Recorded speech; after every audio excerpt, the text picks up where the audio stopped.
Gentlemen, dear friends, my name is Anke van dermeersch. I am a Belgian senator.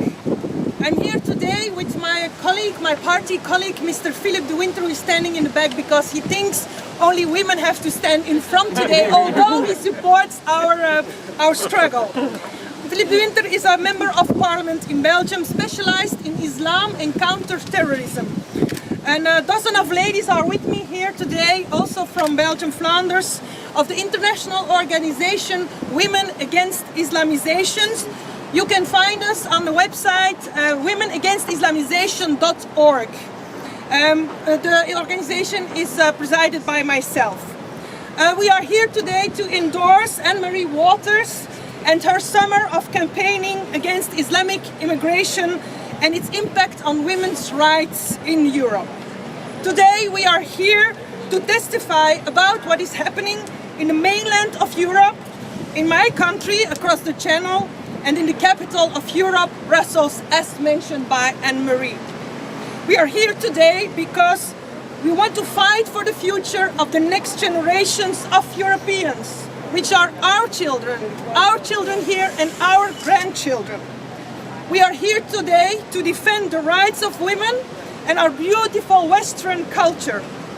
We are here today because we, Western women, are under attack, the barbaric attack of the Islam, and this is deeply troubling.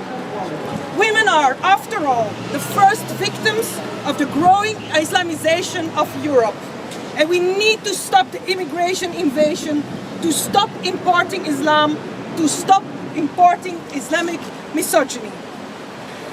As a politician and a senator, it's my job, it's my duty to warn for the misogyny of Islam.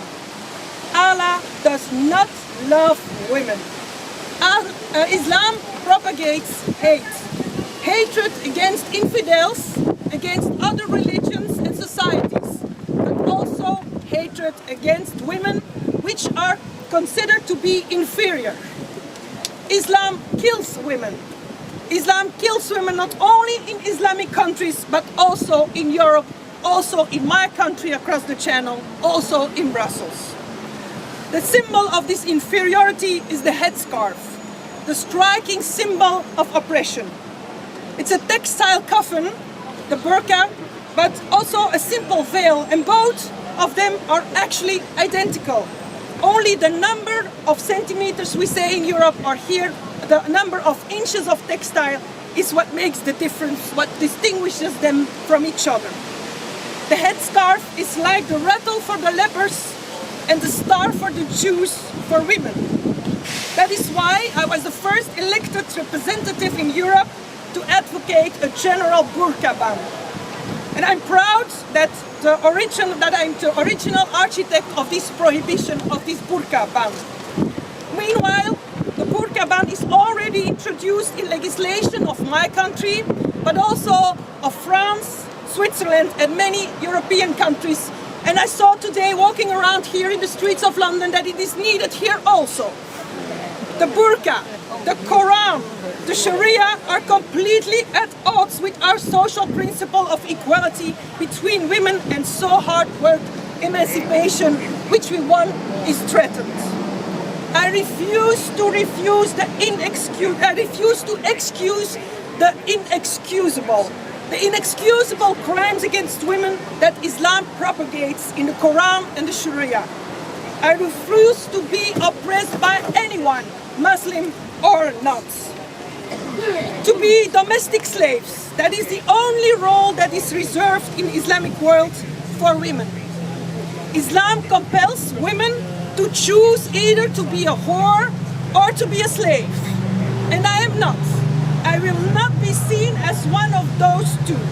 I am a woman, and I shall be treated with respect and not as a commodity. As a woman, I want to marry for love, and I will not be forced into a forced marriage. We Western women, we love our children, we protect and educate them. We are not production machines for jihadists. And as a woman, I want to enjoy every facet of being a woman without being condemned.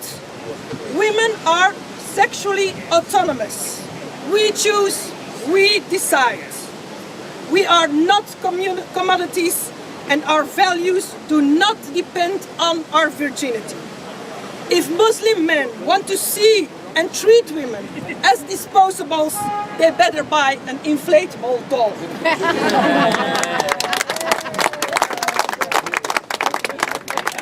Ladies and gentlemen, did you notice that feminists no longer fight for women's rights? Why do feminists no longer fight for basic human rights? That's what women's rights are. Why don't leftist feminists fight for their so-beloved Muslim women?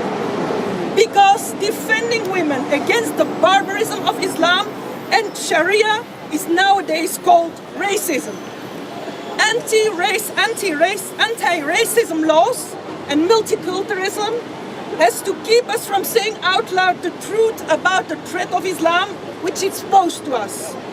Crimes against girls, little girls and women, such as grooming, sexual harassment, assaults and rapes. Unfortunately, still a majority of people do not wish to see the inconvenient truth that threat Muslim men pose to European women. What is happening now in the Islamic State, but also in Yemen, Afghanistan, Saudi Arabia, actually in the whole Middle East, is happening already in our European countries and will get worse if we do not abolish Islam. The traditional Western politicians have already blood on their hands of so many women and young girls. It's awful. The fact that you are here today supporting the fight against this subtle Islam terror against women makes me very, very proud of you. We all together, you and I, are fighting for our children. Therefore, we are fighting against multiculturalism, against today's pan-European asylum policy, against mass immigration, and especially against the Islamization of our Western world. I can only conclude with one sentence. One warned woman is worth two. Thank you very much.